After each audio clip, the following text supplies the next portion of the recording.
Phone চুরি হয়ে গেলে ফোনের মধ্যে থাকা প্রত্যেকটা ডাটাই কিন্তু আমাদের অসুরক্ষিত। ব্যাংক অ্যাকাউন্ট থেকে চোর আপনার ফোনের প্রত্যেকটা ডাটা বের করে আপনাকে বিপদের মুখে ফেলতে পারে। তাই আজকের এই ভিডিওটি শেষ পর্যন্ত দেখে এই 3টা সিক্রেট সেটিং সঠিকভাবে করার পর আপনার প্রত্যেকটা ডাটাই কিন্তু সুরক্ষিত থাকবে। ফোন চুরি হয়ে গেলেও চোর আপনার ফোনের একটা ডাটাও বের করতে পারবে না। ফোন হারিয়ে যাওয়ার পর চোর প্রথমে আপনার ফোনটিকে সুইচ অফ করার চেষ্টা করবে, কিন্তু ফোন যদি সুইচ অফই না হয়, হ্যাঁ, এই সেটিংসটাই আপনি করে রাখতে পারবেন। যখন সুইচ অফ হবে না চোর, তখন আপনার ফোনের মোবাইল ডাটা আর এরোপ্লেন মোড অফ করবে। কিন্তু এটাও যদি না হয়, হ্যাঁ, এটাও আপনি লক করে রাখতে পারবেন। এইবার মজা দেখবেন, আপনার ফোন লক থাকা অবস্থায় আপনার ফোনের একটা ডাটাও কিন্তু বের করতে পারবেন।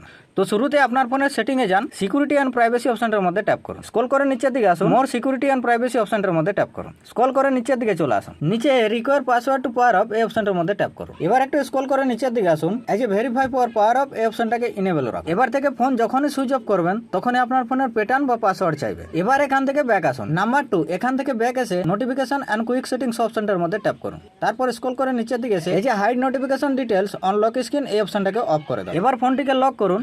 ফোন লক থাকা অবস্থায় আপনার ফোনের নোটিফিকেশন কন্ট্রোল সেন্টার কোনো রকমভাবে নামবে না, যেটা থেকে আপনার ফোনে মোবাইল ডাটা আর এরোপ্লেন মোড কোনো রকমভাবে অন অফ করা যাবে না। নাম্বার 3, এখান থেকে ব্যাক আসার পর ফোনের সেটিংস থেকে গুগল অপশনটার মধ্যে ট্যাপ করুন। এবার এখানে যে ফাইন্ড হাব এই অপশনটার মধ্যে ট্যাপ করুন। প্যাটার্ন বা ফিঙ্গারপ্রিন্ট চাইলে দিয়ে দেবেন। এবার এরকম ইন্টারফেস চলে আসবে। এবার উপরে প্রোফাইলের আইকনে ট্যাপ করবেন। এখানে যে ইমেলটা রয়েছে এই ইমেলটায় আপনার ফোন খুঁজে বের করে। তাই আপনি এই ইমেল আর পাসওয়ার্ড আপনি ভালো করে লিখে রাখবেন, যাতে ফাইন্ড মাই ডিভাইসে গিয়ে ফোনটিকে খুঁজে বের করানো যায়। চাইলে আপনি ফাইন্ড মাই ডিভাইসে গিয়ে ফোনটিকে কিন্তু লক করে রাখতে পারবেন। এই যে রিমোট লক দেখতে পাচ্ছেন, এখানে ট্যাপ করে আপনি ফোনটিকে দূর থেকে লক করতে পারবেন। এবার একটা বোনাস টিপস দিচ্ছি, এখান থেকে ব্যাক আসুন। ফোনের সেটিংস থেকে অ্যাক্সেসিবিলিটি এন্ড কনভেন অপশনটার মধ্যে ট্যাপ করুন। এই টিপসটা কিন্তু খুবই কাজের। আপনি স্ক্রল করে নিচের দিকে আসুন, বটন বলে যে অপশনটা রয়েছে এই বটন অপশনটার মধ্যে ট্যাপ জাস্ট এখান থেকে প্রেস এন্ড হোল্ড অপশনটার মধ্যে ট্যাপ করুন।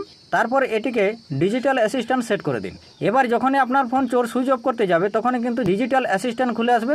চোর কোনো রকমভাবে সুইচ অফ করতে পারবে না যতক্ষণ না সে জানে। আশা করি এই 3টা সেটিং সঠিকভাবে করার পর আপনার ফোনের প্রত্যেকটা ডাটাই সুরক্ষিত থাকবে, ফোন হারিয়ে গেলেও খুঁজে পাবেন। ভিডিওটা হেল্পফুল লাগলে একটা লাইক করবেন, আর এমন ট্যাক্টিক্স ভিডিওর জন্য চ্যানেলটা সাবস্ক্রাইব করে রাখবেন। ধন্যবাদ।